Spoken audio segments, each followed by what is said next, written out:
เจออาอายคนดังบุกห้องครัวของวัดเศร้านี่โอ้ยวัดแทบแตกพ่อแม่ประชาชนที่มาช่วยเหลืองานหุ้มห้องกันแตกเศร้าเศร้ากับทักทายสบายดี FC ทุกท่านทุกคนเนาะมาพบมาพ่อกับค่อยเจบอลาวในคลิปตอนเศร้ามื้อนี้ทักทายสบายดีเป็นอะไรอากาศทั้งฝั่งประเทศไทยฝั่งประเทศลาวเนาะมาแลกเปลี่ยนบทเรียนนำกันดูส่งข้อมูลข่าวสารมาหากันแน่ก่อนจะฮอดปีใหม่แล้วเหลือบ่อีกเท่าใดมื้อทางฝั่งไทยได้เป็นจังไดพากันกะเกี่ยมเฮ็ดอีหยังแน่แล้วเนาะทางฝั่งลาวนี่กะเกี่ยมแนวใดโดยเฉพาะคือทางฝากฝั่งหลวงพระบางท่านผู้ชมเอ้ยบ้านกำเนิดของเจเปาลาวนั่นก็คือกะเกี่ยมเป็นที่เรียบร้อยปีนี้นางสังขารอยู่ทางฝั่งลาวของพวกเขาคือขี่พญาเสือโคร่งเนาะการออกแบบการแต้มแต่งการเขาเอิ้นว่าการสร้างพญาเสือโคร่งนี่ปัจจุบันนี้แล้วประมาณ 80% ยังที่เหลือก็คือลงรายละเอียดบริเวณ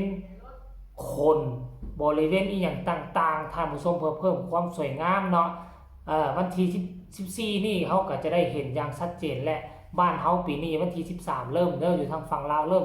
13คันลาวเริ่ม13ไทยน่าจะเริ่ม12มันจะพิษเดียงกันจักมือนึงนี่แหละเนาะท่านผู้ชมเนาะเอาขอให้ทุกคน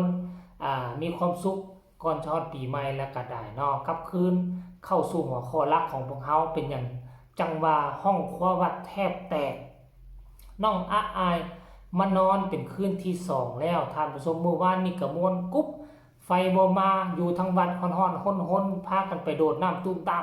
มอยู่ทั้งน้ำตกอยู่บนไหนฮู้ก็บ่ฮู้เนาะบ่เห็นมีผู้ใดส่งข่าวมาบอกเจบ่ลาวแด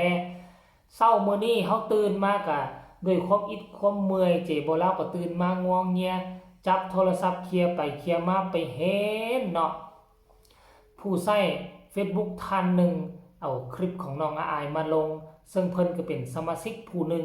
ของวงเสียงวีฮกนั่นแหละกับน้องอาอายไปหาของอยู่ของกินอยู่ทั้งห้องครัววัดว่าซั่นเด้เผอิญว่ามื้อนี้เป็นมื้องานบุญละติท่านผู้ชมวันที่9เนาะเขาก็สิเกณฑ์ไผพ้นเด้อยู่ทางภาคอีสานกับทางฝั่งลาวของเมืองเฮาเป็นแบบเดียวกันเลยเกณฑ์ชาวบ้านมาแต่ละนอกแต่ละหน่วยแต่ละคุ้มมาช่วยเหลือกันแล้วมื้อเช้านี่ก็มีเกือบ10กว่าคนอยู่ในห้องครัวนั่นกำลังแต่งอยู่ครัวกินเพื่อให้บรรดาพ่อแม่ประชาชนและรวมทั้งทีมงานของเสียงวีฮกที่เข้ามาอยู่วัดนั้น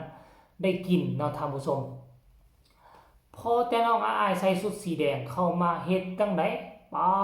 คนหุ่มใส่ปานหยังบ่ฮู้ว่าคลิปนี้เป็นคลิปมื้อเช้านี่บ่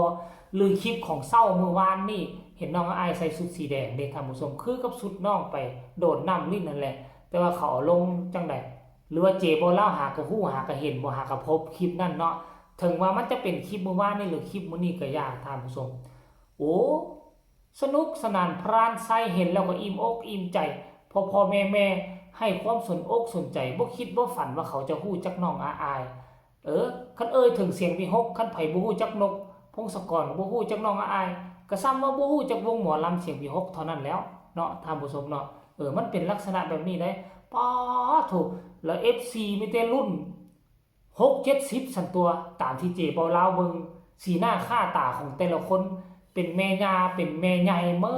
ดแล้วเฮ็ดจังได๋วันละว่าบ่ฮู้จักหมอหลอกหมอลำอายุน้อยส่ำนี้คนอายุ6-70ปี60-70ฮู้จักน้องอาอายแม่หมดซุคนเลยที่อยู่ในหั่นพากันหุ้มมาใส่น้องอาอายทิ่มถ้วยทิ่มบวง ทิ่มตะหลิวต่างๆนานา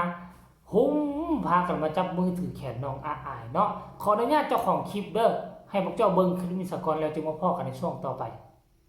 แล้วอาอายมาพักแรมกับเราที่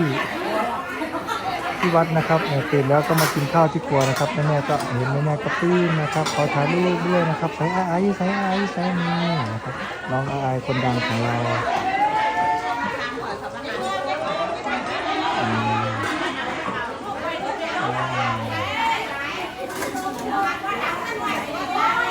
แม่เรียกมากินข้าวนะครับแล้วแม่ก็มาทำของนะครับเพราะว่าใกล้ถึงวันบุญแล้วนะครับ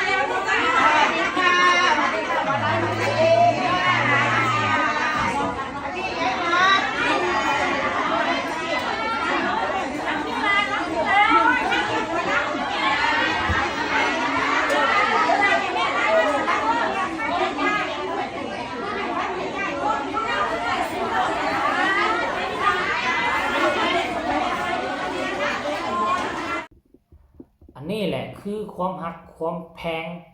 ของบรรดา FC แฟนคลับท่านผู้ชมบ่ว่าจะวงใดมานิสัยของคนอีสานบ้านเฮานิสัยของคนลาวคือกันอยู่ทางฝากฝั่งนี่ก็เป็นกันอ้อยต้อยไปพุ่นกินป่ามาพี่กินซีนอยู่ในวัดก็กินข้าวก้นวัดเนาะก็ช่วยเหลือวัดกวาดหั่นปัดนี่โอ้ยเนาะเป็นตาอ่อนซ้อนเด้ผู้เฒ่าคันสิรอท่าฮอดตอนคืนนี่มันนักหนาสากันเด้ส่วนจะบุกจากหลังเวที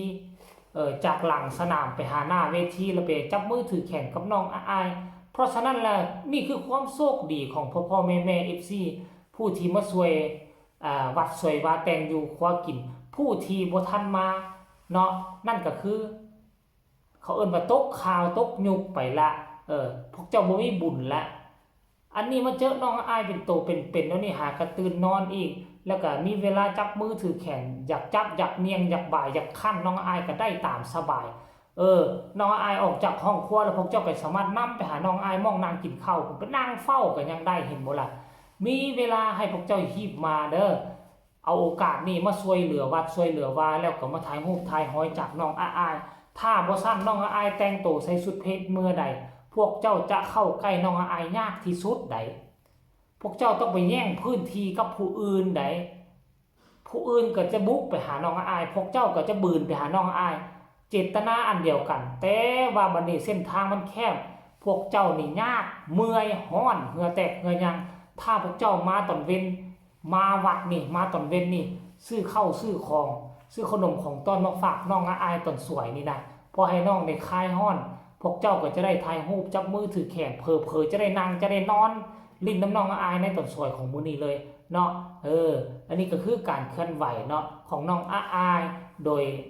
ผู้ทายก็เป็นสมาชิกท่านหนึ่งของเสียงวิหกเจบ่เล่าก็เลยว่ายิบยกเอามาเว้ามากล่าวแล้วก็เอามาให้บรรดา FC แฟนคลับของน้องอายได้รับได้ฮู้ปัจจุบันนี้น้องอายได้นอนอยู่วัดหันเด้อพยักพบยักพ่อกินข้าวเช้าแล้วฮีบไปด่วนที่สุดมันจะมีโอกาสได้พบได้พ่อได้พูดได้คุยขั้นพวกเจ้าไปเจอนางตอนแรกของค่ำคืนนี่ช่วงคอนเสิร์ตแล้วไปโอ้ไปล้มไปพูดไปคุยบ่ได้ว่าจะไปถามอ้ายสบายดีบ่อ้ายเป็นจังไดมาหลายบ่อ้ายตอบบ่ได้พอห้องเพลงอยู่พยักล้มอยากถามสาระทุกสุขดิบก็แม่นให้ไปตอนสวยมื้อนี้ฮอดตอนแรงก่อน 3-4 โมงนี่ก่อนน้องยังบ่ทันเตรียมตัวน้องยังบ่ทันแต่งตัวเด้อเอาคลิปนี้ขอฝากฝังไว้สำนี้ฝากทุกคนกดไลค์กดแชร์กดติดตามเพื่อจะพลาดในคลิปต่อไปที่สำคัญจะกดข้ามโฆษณาพบกันใหม่ในคลิปหน้าสำหรับคลิปนี้ขอกล่าวคำว่าสบายดี